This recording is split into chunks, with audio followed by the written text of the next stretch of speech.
This is Talk Business and Politics with Roby Brock. Joining me now, John Brummett, columnist with the Arkansas Democrat-Gazette. Had you in studio last week. Glad to see you back on our Zoom call here. How are you doing today? Rather have me at a distance like this, wouldn't you? I don't blame you. I'm glad to be with you any way I can. It's not my intention there at all. Yeah. All right, let's begin with one of the bigger news stories of the week. On Friday, Governor Sarah Sanders holds a press conference along with Attorney General Tim Griffin to really blast the Board of Corrections for not approving about 500 new prison beds. The prison system says we don't have staffing to cover all that. You got some chicken and egg going on here. What's your take on why do we have to have this debate in public? It seems like this is all executive branch related. Once again, I know you do this. You read my column somehow before you start asking these questions, because I've just completed one for Tuesday saying that when you can't get the correction board to go along with your prison director on something that you want, there are a couple of ways to go. One is the way governors have tended to do it for years, which is by executive fashion, by meeting with them and trying to either job on them or negotiate the matter with them. But that's not I actually refer to Governor Sanders as Tommy Robinson light. She's when he chained those prisoners to the fence, county jail inmates, that's the same issue, like the overcrowding of counties and whether the state will take them. And she chooses, as is her practice, not to chain any prisoners. That's why I call her Tommy Robinson light. But she chooses to go public. The prison board chairman got a call afterward from a reporter, and he said, "What? She did what?" I mean, he didn't know it. Apparently, there hadn't been much communication, if any, directly. There's a way to work on these things. The prison board didn't say they were for crime. They didn't say they didn't want to deal with the situation. They said this was supposed to be a discussion item on our agenda. Now we're supposed to vote on it, and we'll approve a couple of these expansions, but not all of them right now. That's what they did. So, there are several ways to go. All of them will work. The correction board is going to come around just as they would if they had a private meeting. But these things can be handled in executive fashion and have been historically in Arkansas. And this governor is more of a political operative, a political animal who is doing things, who is seeking sort of the Trumpian style combativeness in the way she governs. And she'll have a news conference and go public with pretty serious allegations, implying these folks are soft on crime. And Tim Griffin right there with her, she gave him a chance to join her at the news conference. And they competed to see which one could be, Captain Hot Dog on this issue. I'm not addressing whether we need to do the prison space. I'm not addressing the whole prison issue. I don't have any real great argument with finding a way to take these prisoners and get the load off the counties. And I never was worked up about the new prison and the new beds. It's just this style of governing. We see it over and over. And part of it may be she's still trying to change the subject from the lectern, but I think her MO is Trump trained. It's combativeness. It's sort of resentful bluster, and that's what we got. And it'll work. She'll get what she wants. Let's for a little bit of historical context. The governor and the head of the Department of Corrections ought to be able to staff or start hiring for the people that they need if the money's there, if the allocations for the positions are there.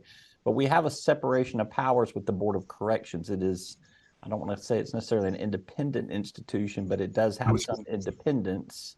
And that was for a particular reason. Perhaps you can provide some context on that. Well, no, perhaps you can tell me what the reason is, because we have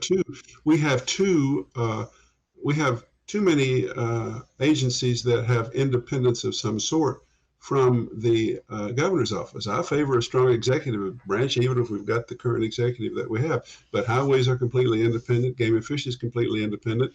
And you are right, there is, and you're getting ready to educate me on this, there is some reason that statutorily or constitutionally, which is it? The correction board has a little more say than advisory on administrative matters having to do with the prison. Are you going to answer your question for me? A little before my time. That's why I was relying on the Well, professor nothing's before my time. Yeah.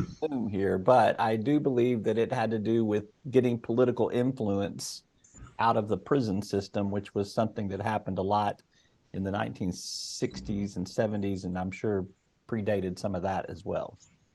Well, there has been abuse by leading legislators, by old machine politicians. I didn't know that's where you were going, but yeah, I was not specifically aware that the correction board was given more independence as a result of that, but it makes sense that it would be.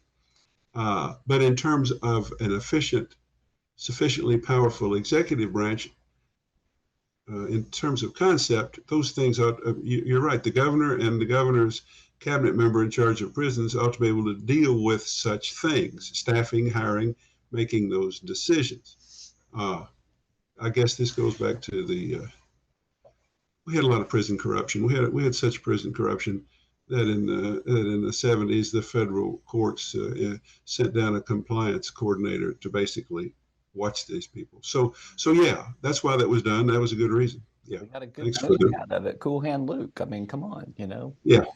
What we have here is a failure to communicate. So I think we're getting this communicated pretty well. We won't go down that road. All right. Filing period closes this past week. Democrats with a bit of a resurgence in the number of candidates they filed. Republicans, have these super majorities. They're likely to hold on to these super majorities, but they are going to have to work for it a little harder this cycle, it would appear. What's your assessment of how it's kind of come down and how both sides are kind of spinning on this? Well, I said last week in a column, the Democrats, right after the end of filing, called a press briefing to announce that they had a pulse and that it wasn't a strong pulse or a regular pulse, but when you're trying to rise from the dead, any incremental progress is glorious. If you haven't had a pulse and then you've got one. The point is they've 64 of the House seats and 7 of 17 Senate seats they are competing for. This is the most they've competed for since the Republicans insurgents took over 10, 12 years ago. They are encouraged. They need to pick up 8 to be able to block an appropriation in the House. They need to pick up 3 or 4 in the Senate to be able to have 1/4 plus 1 so that they might have some leverage.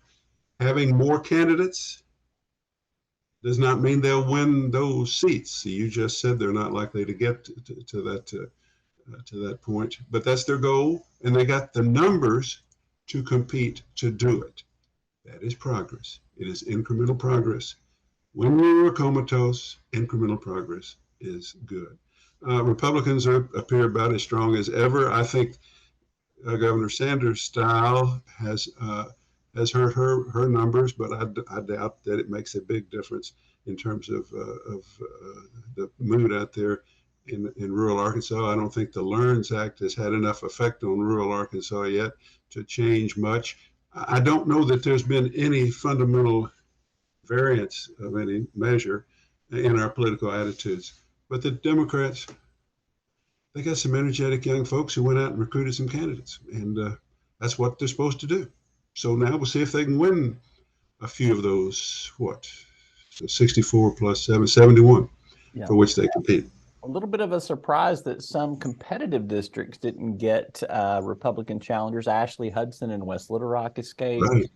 Dave Whitaker, who has had a battle every time he's run up there, and right outside of Fayetteville. Those are Democratic incumbents that the Republicans bowed out of, right? That's right. Andrew Collins, another one, but also Jim Wooten, who famously stood up and opposed the Learns Act there. It was promised a primary candidate, and he runs unopposed all around. It's kind of a surprise that we see a few seats like that. That's just a wonderful thing. What a wonderful fellow. Standard Republican, seasoned man in life in government, who's just a big public school supporter and didn't go along with this Republican thing to charterize and voucherize our schools. And so what? He's going to be back from the legislature because the folks at home, I guess, weren't particularly worked up about him. So that's good. And those are examples of the Republican fervor not being what you might expect it to be. To let I mean, these Little Rock legislative districts, particularly west of downtown, those can be competitive, and quite so for Republicans. But they, as you point out, they bowed out of two. They bowed out of one in with Whitaker and Fayetteville, and now Jim Wooten coast back in. So the Democrats can brag they've actually had more passion or energy than the Republicans. I doubt that's an easy thing to measure accurately, but it's the story. It's the story of this filing period. The election night story may be the same old story. In fact, it probably will. All right, let's move on. Last subject here. Let's go federal. We look like we've avoided a federal government shutdown, which was looming for a bit there. The deal that's been fashioned is pretty close to the deal that Kevin McCarthy got ousted for. But apparently our new speaker, Mike Johnson, is going to get a little bit of a honeymoon pass on this one. Does that make any sense to you? I mean, well, none of this makes sense to any of us who have common sense. But yeah, they didn't trust McCarthy, so when he went along with something and teamed with the Democrats, it fueled, it lit the fire and fueled the resentments. The extreme right wing, the impractical right wing of the Republican House contingent, Johnson is one of them, albeit a mild-mannered member of their group. He is trusted to be truly conservative.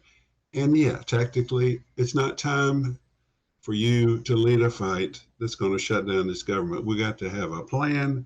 We got to give you some time. So let's go with this continuing resolution, continue to fight the individual appropriations.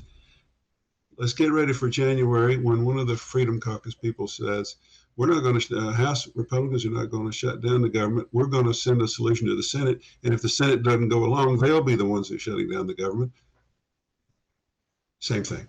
They're prepared, I think, to hold to a firm position. And, they can't dictate to the Senate. They can't, which is Democratic control. They can't dictate to the president, who is a Democrat. They're actually outnumbered 1-2 in those three agencies. So, that they will be responsible as they've ever been if it happens. And I have this sinking fear that they're ready to play that card come early next year.